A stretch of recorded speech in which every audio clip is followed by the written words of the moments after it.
An Iranian missile hit a high-rise building and several other residential buildings in at least 2 sites near Tel Aviv early Thursday. According to Associated Press, another missile slammed into the main hospital in southern Israel, wounding people and causing extensive damage, according to the medical facility. Israeli media aired footage of blown-out windows and heavy black smoke. At least 40 people were wounded in the attacks, according to Israel's Magen David Adom Rescue Service.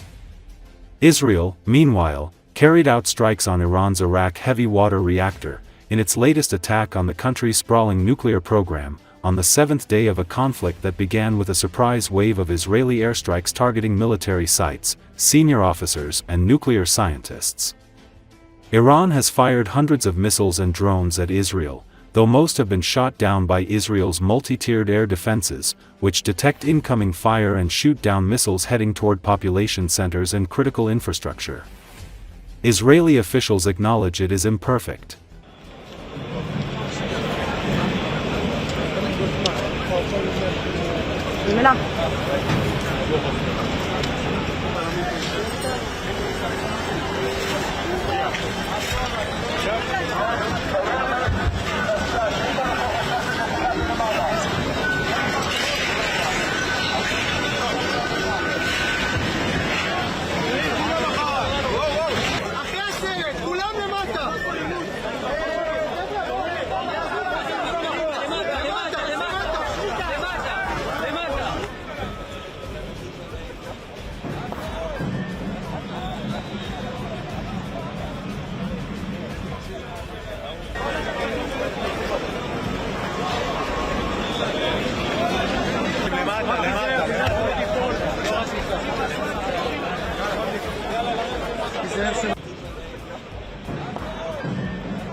As you can see behind me, I am on a scene where a missile struck right in the center of a building complex. We have 5 buildings that were hit by the missile. We have one which is the main building and all the other ones surrounding it, which were partially hit as well.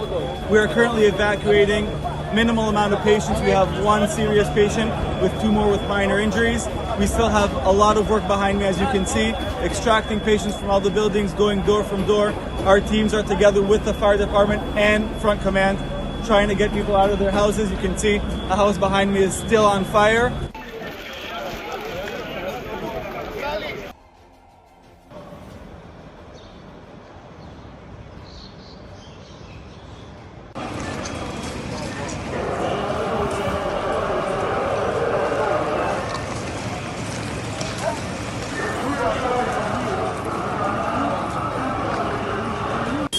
אימא'לה, מה קורה בסורוקה? טירוף מוחלט, הכל שבור, זה לא אמיתי מה קורה פה, הכל שבור, כל סורוקה, כל המיון.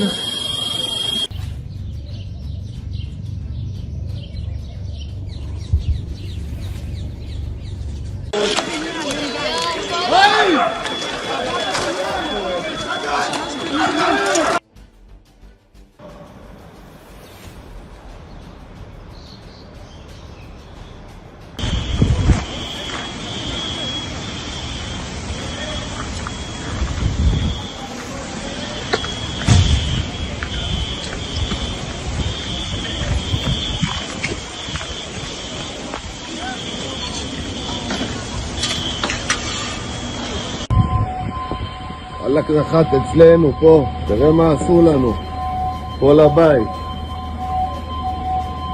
כל הבית הלך הבית.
North Korea will send thousands of military construction workers and deminers to support reconstruction work in Russia's Kursk region, a top Russian official said Tuesday, the latest sign of expanding cooperation between the nations.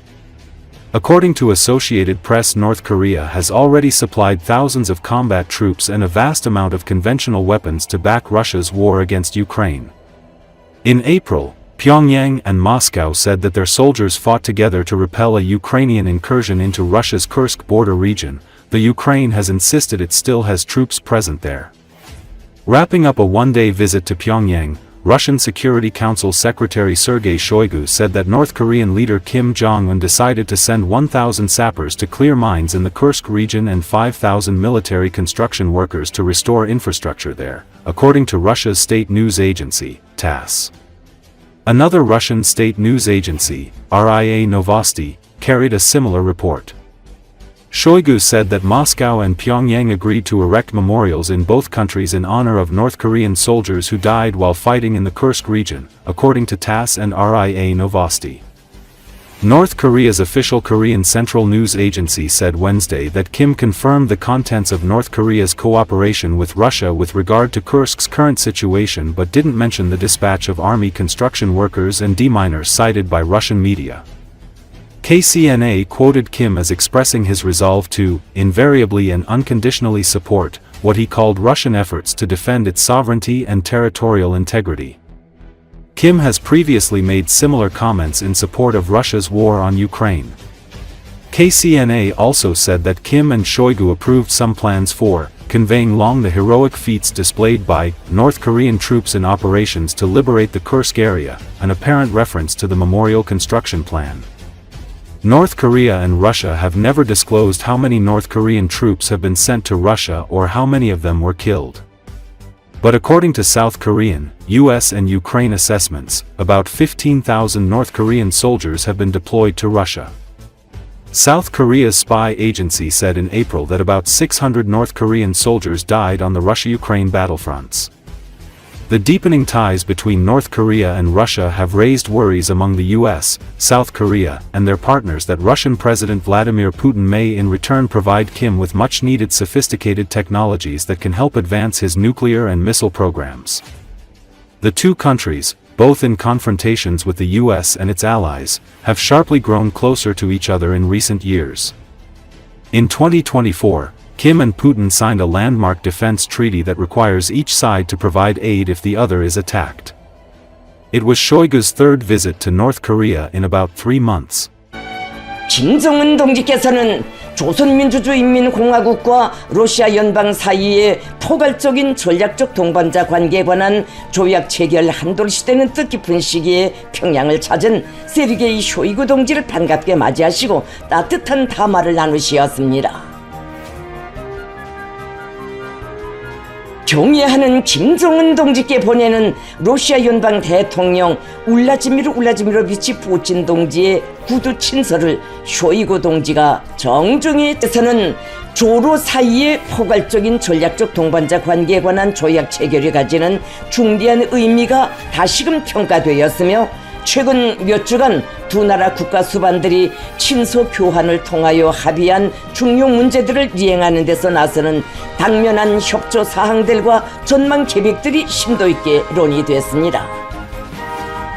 또한 꾸르스크 지역 해방 작전에서 조선인민군 담화에서는 복잡한 국제 및 지역 정세를 비롯하여 호상 관심사로 되는 문제들에 대한 양국 지도부의 견해와 의견들이 폭넓게 교환되었으며 완전한 견해 일치가 이루어졌습니다.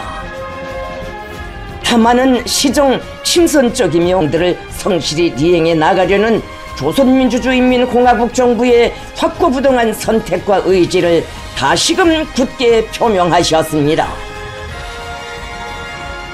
김정은 동지께서는 조로 두 나라 사이의 포괄적인 전략적 동반자 관계에 관한 조약 체결 한돌세 즈음하여 존경하는 울라지미르비치 푸틴 동지와 전체 러시아 인민에게 보내는 조선 인민의 숭고한 경의와 형제적 인사를 전하시면서 강대한 러시아의 앞길에 언제나 더 큰 승리와 번영, 행복이 있기를 축